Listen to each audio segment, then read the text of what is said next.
Hi നമസ്കാരം.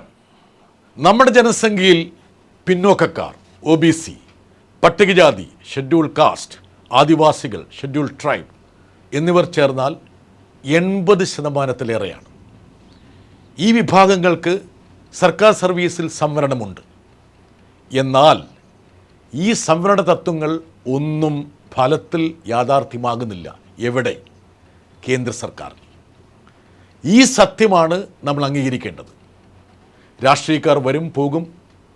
ഉദ്യോഗസ്ഥ വിഭാഗമാണ് രാജ്യത്തിൻ്റെ സ്ഥിരം എക്സിക്യൂട്ടീവ്, പെർമനൻ്റ് എക്സിക്യൂട്ടീവ് എന്ന് വച്ചാൽ ഭരണനിർവഹണത്തിൻ്റെ യഥാർത്ഥ നെടുന്തൂൺ ബ്യൂറോക്രസിയാണെന്നർത്ഥം.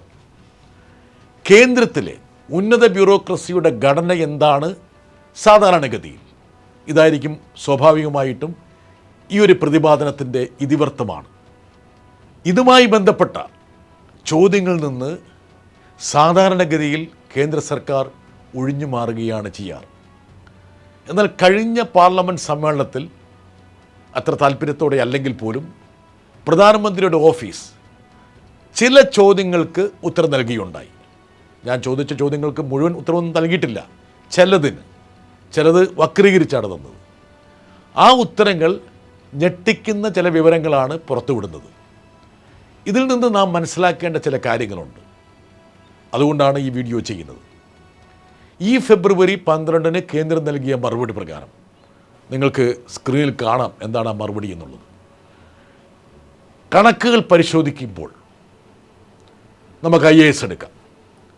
IASൽ അനുവദിക്കപ്പെട്ട ആകെ തസ്തികകൾ 6877 ആണെങ്കിലും ജോലി ചെയ്യുന്നത് 5577 പേർ മാത്രം.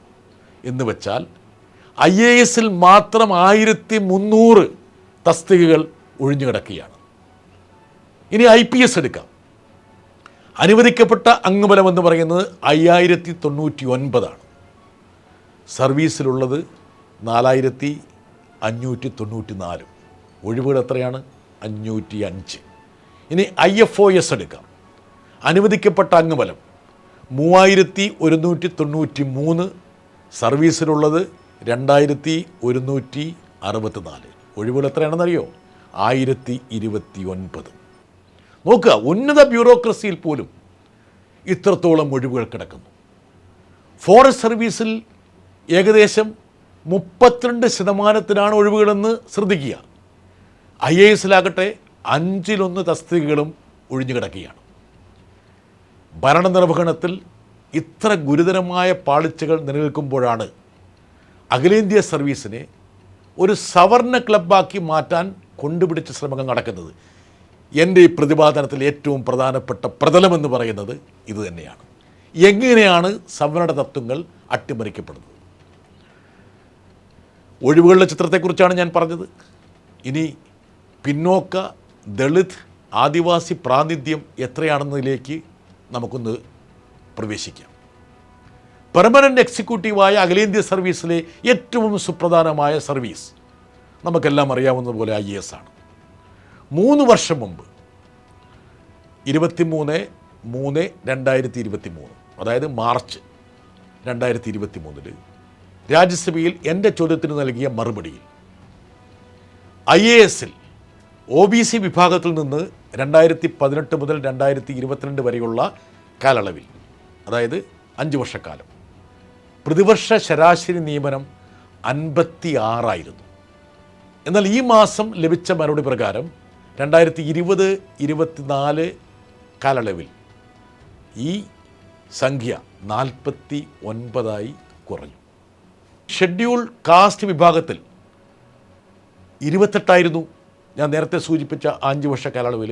അത് പിന്നീടുള്ള 5 വർഷ കാലയളവിൽ 28 എന്നുള്ളത് 27 ഷെഡ്യൂൾ ട്രൈബ് വിഭാഗത്തിൽ 13.6 ആ 5 വർഷക്കാലം.